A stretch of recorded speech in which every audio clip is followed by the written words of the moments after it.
Kenapa saya beli 2 keping emas 20 gram dan sekeping emas 10 gram instead of beli sekeping emas 50 gram? Baru-baru ini saya menceritakan yang saya menyimpan emas secara konsisten, i.e. setiap bulan di account gap.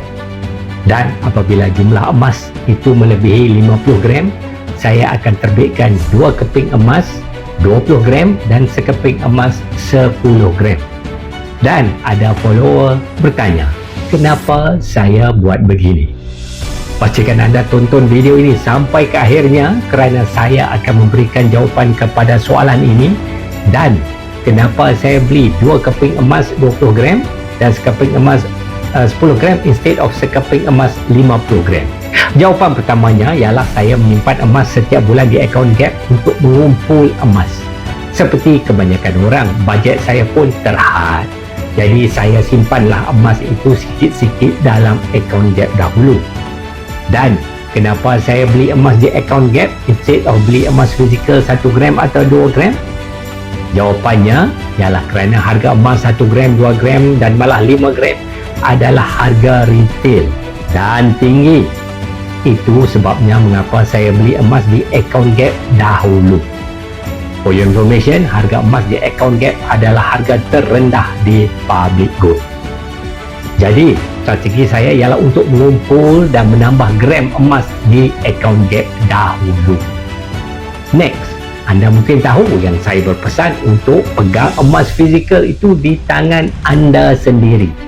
Jadi itulah sebabnya apabila emas di account gap saya itu lebih 50 gram, contoh 55 gram begitu, saya terbitkan 2 keping emas 20 gram dan sekeping emas 10 gram. For your information, harga emas 10 gram dan 20 gram ini adalah harga pasaran dan bukan retail price lagi ya. Dan apabila emas itu sudah ada di tangan saya, actually saya simpan emas tu di safe deposit box ya, saya selamat. Syarikat tutup-kah, sistem kewangan dunia runtuh-kah, perang-kah, saya selamat. Relatively speaking lah, sebab saya ada emas fizikal di tangan saya ya. Soalan berikutnya, kenapa saya terbitkan 20 gram dan 10 gram instead of sekeping 50 gram? Jawapannya ialah kerana saya boleh jual sekeping 10 gram atau 20 gram jika saya memerlukan sedikit wang. Contoh saya nak gunakan dalam 5,000 begitu, 5,000 ringgit ya.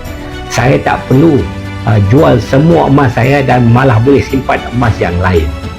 Tetapi jika saya ada hanya sekeping emas 50 gram, saya terpaksa menjual emas tersebut dan nilainya dalam RM19,000 saja, walaupun saya hanya perlukan dalam RM5,000 sahaja ya. Jadi saya rugi.